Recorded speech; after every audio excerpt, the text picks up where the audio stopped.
So students, previous lecture में हमने अपना कार्बोहाइड्रेट्स कंप्लीट कर लिया था। सो आज हम नेक्स्ट बायोमोलिक्यूल पढ़ने जा रहे हैं जो कि है लिपिड्स। ठीक है, आपने शायद सुना भी होगा समटाइम्स लिपिड्स, फैटी एसिड्स, इन दोनों को एज अ सिनोनिमली यूज किया जाता है। So lipids are basically water insoluble biomolecules. ठीक है, सो ये बहुत माइक्रो मॉलिक्यूल्स भी नहीं और बहुत मैक्रो मॉलिक्यूल्स भी नहीं है। They exist as an intermediate molecules और समटाइम्स हम इन्हें सिंपल फैटी एसिड्स भी कहते हैं, फैट्स भी कह देते हैं। ठीक है ना। सो लिपिड जो है इनकी काफ़ी ज़्यादा वेराइटी है। ठीक है, इनमें आपके जो कुकिंग ऑयल है, जो घर में हम तेल यूज़ करते हैं, mustard oil, Saffola oil, butter, ghee, waxes, cholesterol, essential oils जितने हैं, नेचुरल रबर, कुछ प्लांट्स के पिगमेंट जैसे कैरोटीन है। ठीक है, कैरेट में क्या होती है, कैरोटीन पिगमेंट प्रेजेंट होती है जो इसे कलर प्रोवाइड करती है। टमाटोज में लाइकोपीन होती है और मेंथोल। ठीक है, मेंथोल जो पिगमेंट है वो मिंट में प्रेजेंट होती है, पुदीने में। विटामिन लाइक ए, ई, के और यूकैलिप्टस ऑयल और हार्मोन्स। ठीक है, हार्मोन्स और वो सेल मेम्ब्रेन्स जो प्रोटीन की नहीं बनी हुई, मतलब लिपिड्स की बनी हुई। सो ये सब क्या है, ये लिपिड्स की वैरायटीज हैं कि लिपिड्स इन फॉर्म में एग्जिस्ट कर सकते हैं। ठीक है, सो लिपिड्स की ये वैरायटीज हैं। नॉर्मली फैट्स के बारे में तो सबको पता ही रहता है कि लिपिड्स और फैट्स को हम एज ए सिनोनिमली यूज करते हैं। उसमें हम वैक्सेस, कुकिंग ऑयल, बटर, घी, ये सब तो नॉर्मली आता ही आता है। सो लिपिड्स एक ऐसे मॉलिक्यूल्स हैं जिनमें हाइड्रोकार्बन्स प्रेजेंट रहते हैं। ठीक है, हाइड्रोकार्बन्स उनमें क्या करते हैं, बिल्डिंग ब्लॉक्स बनाते हैं। ठीक है, they made the building blocks of the lipids. So उनके स्ट्रक्चर में, उनके फंक्शन में उनका बहुत योगदान रहता है और ये एक तरह से माइक्रो बायोमोलिक्यूल है। ठीक है, जो कि मेनली इनसॉल्यूबल है नॉन पोलर सॉल्वेंट में। और यही रीजन है, पोलर सॉल्वेंट्स क्या होते हैं, जिनमें पोलैरिटी प्रेजेंट हो। ठीक है, जैसे कि water is a polar solvent, electronegative है आपका ऑक्सीजन और वो अपनी तरफ खींच लेता है इलेक्ट्रॉन्स को। So water is a polar solvent और वाटर एक ऐसा यूनिवर्सल सॉल्वेंट है जो अपने अंदर हर एक चीज को मिक्स कर लेता है, डिजोल्व हो जाती है चीज। सो जितने भी अब नॉन पोलर सबस्टांसेस होंगे तो वो उसमें डिजोल्व नहीं होंगे। ठीक है, जैसे लिपिड्स जो है वो नॉन पोलर नेचर है उनका, उनमें पोलैरिटी प्रेजेंट नहीं रहती, तो क्या होगा, वो पानी में मिक्स नहीं होंगे।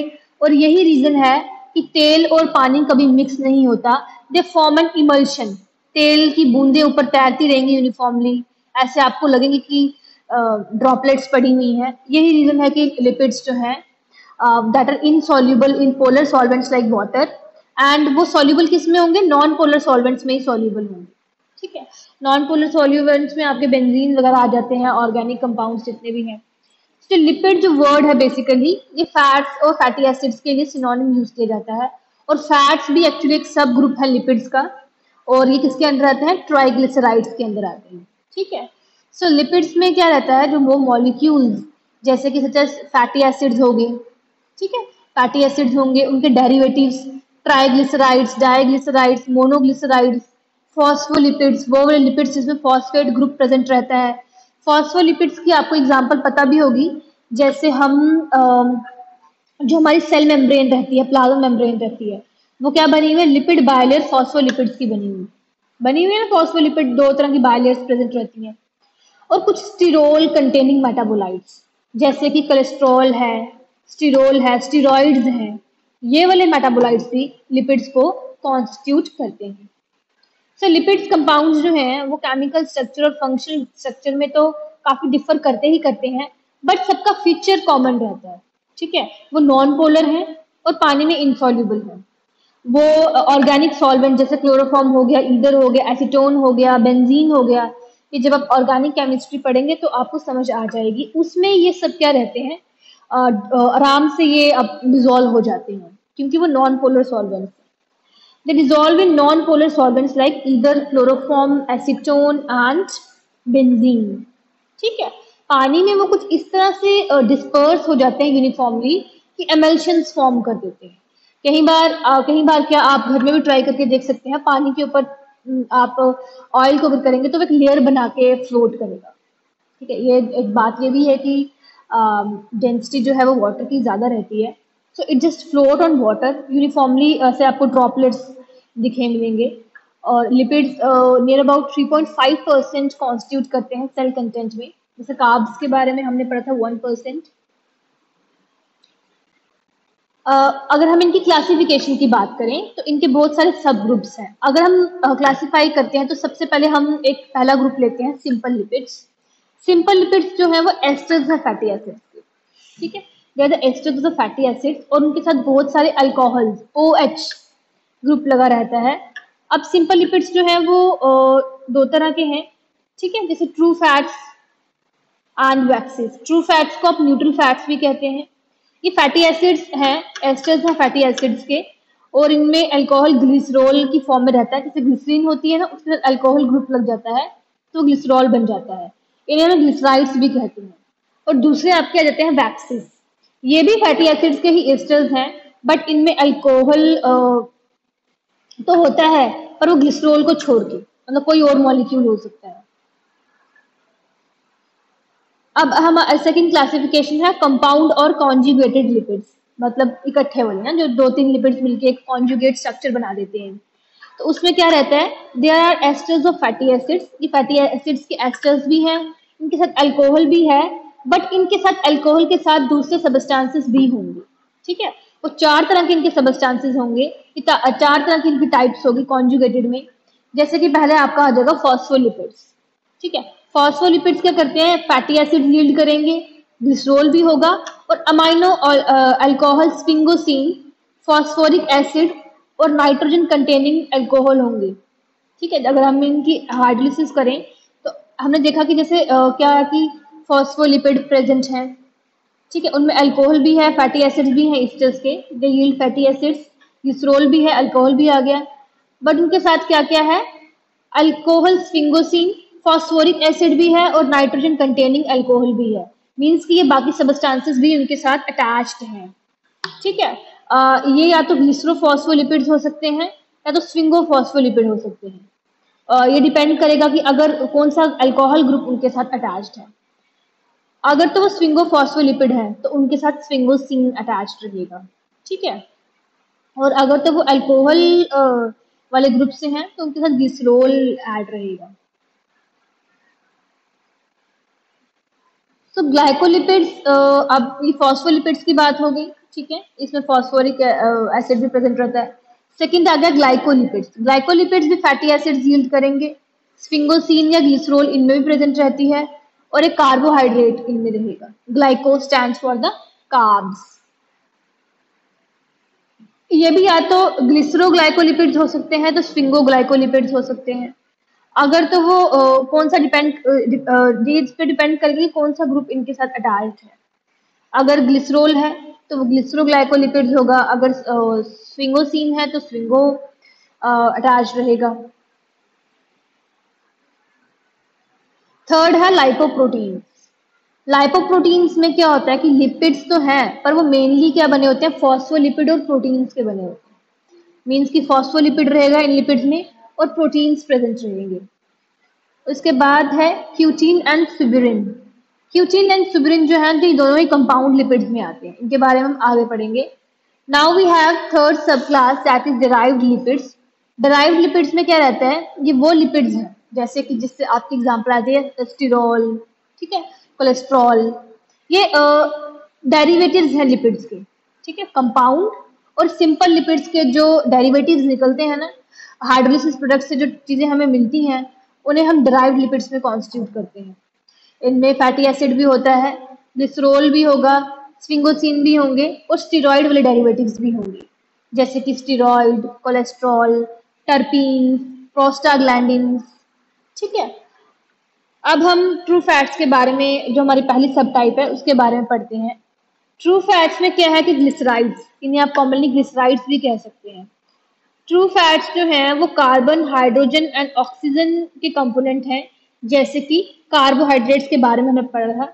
बट इनमें क्या होता है कि ऑक्सीजन कम रहते हैं, ऑक्सीजन कम रहते हैं कार्बन एटम्स की जगह, ठीक है। इनमें क्या होगा कि ऑक्सीजन एटम कम रहेंगे और कार्बन एटम ज्यादा रहेंगे।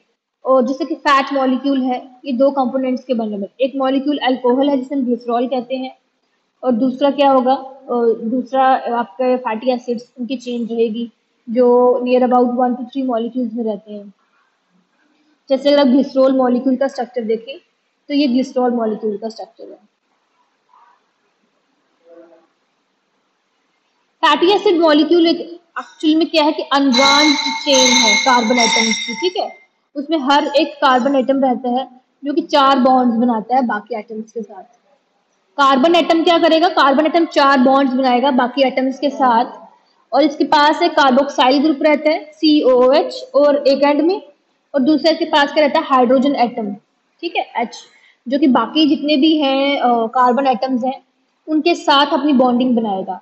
और H जब बाकी H यानी कि हाइड्रोजन एटम जब बाकी जितने भी कार्बन एटम्स हैं उनके साथ बॉन्डिंग बनाएगा तो वो क्या बन जाएगा, हाइड्रोकार्बन चेन बन जाएगी।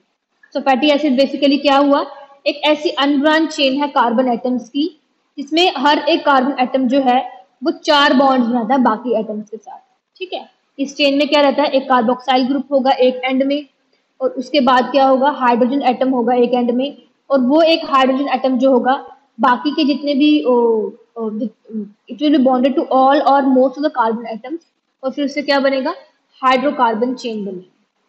सो फैटी एसिड्स जो हैं वो 2 टाइप्स के हैं, एक तो है सैचुरेटेड वन, ठीक है। सैचुरेटेड फैटी एसिड्स में क्या होता है कि जितने भी कार्बन एटम्स है ना वो सिंगली बॉन्ड इंटरलिंक्ड रहते हैं, और हर एक कार्बन एटम के पास एक हाइड्रोजन एटम होता है, ठीक है।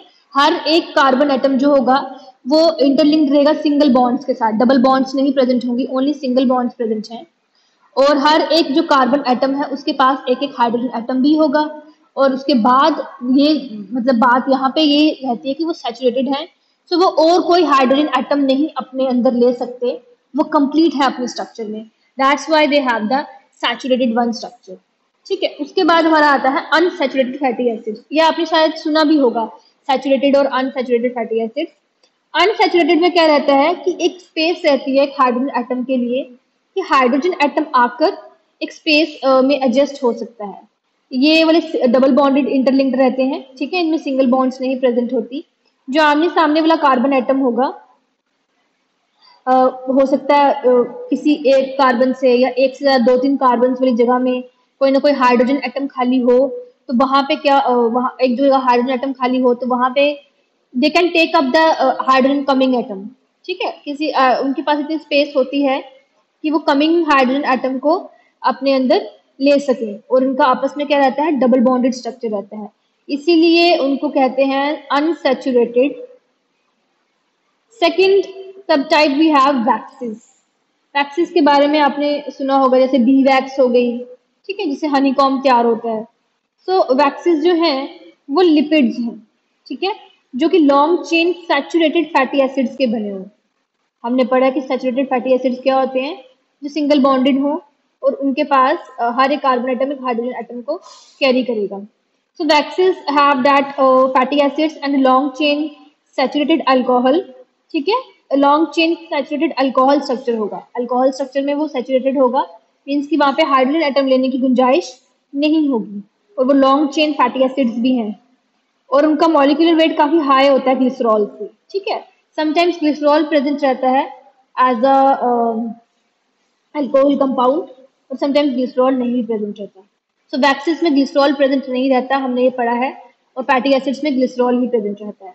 सो अगर हम बीज वैक्स की बात करें